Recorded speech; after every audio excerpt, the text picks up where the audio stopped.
Oke, Bu Sri Adiningsih, Anda melihat apakah realistis untuk tahun 2023 kita defisit APBN akan kembali di bawah 3% untuk melihat kondisi saat ini atau perlu ada perubahan lagi untuk undang-undangnya?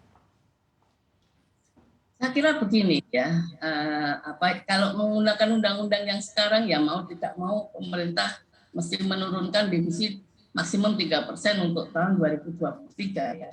Tapi kita akan tergantung saya kira bagaimana kita bisa mengatasi pandemi pada tahun ini dan kemudian tahun depan. Kalau tahun depan sampai kemudian awal tahun itu tandanya positif baik, sebenarnya bisa dilakukan meskipun tentu saja kan pertanyaannya kalau kemudian fiskal yang ekspansioner bisa mendorong ekonomi itu dikurangi kan ya tentunya ada dampaknya ya karena kan cukup besar ya.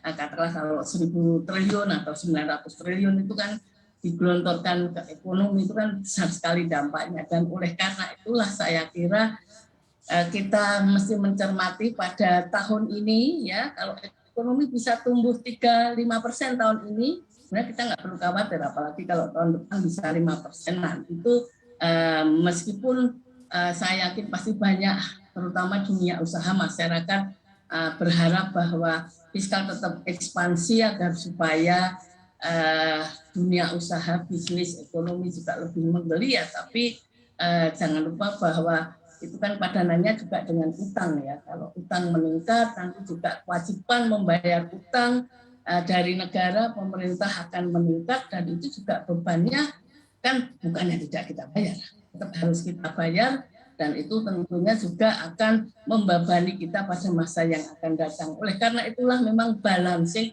tadi juga disampaikan oleh Presiden ya bahwa perlu menjaga keseimbangan antisipatif karena kan jangan sampai kemudian karena kita mengejar ya ekspansi sekarang kemudian utang yang akan datang meningkat pesat. Nah ini saya kira perlu kita jaga dan oleh karena itulah kita tidak perlu tergesa-gesa, kita tunggu pertumbuhan ekonomi dan kondisi ekonomi termasuk penerimaan negara tahun ini kemudian sampai awal tahun depan. Nah itu kalau sesuatu terjadi kan RAPBN-nya itu untuk tahun 2023 itu kan disusulnya tahun depan dan oleh karena itulah kalau terjadi dan diperlukan sesuatu tindakan darurat itu masih belum terlambat untuk dilakukan pada tahun depan.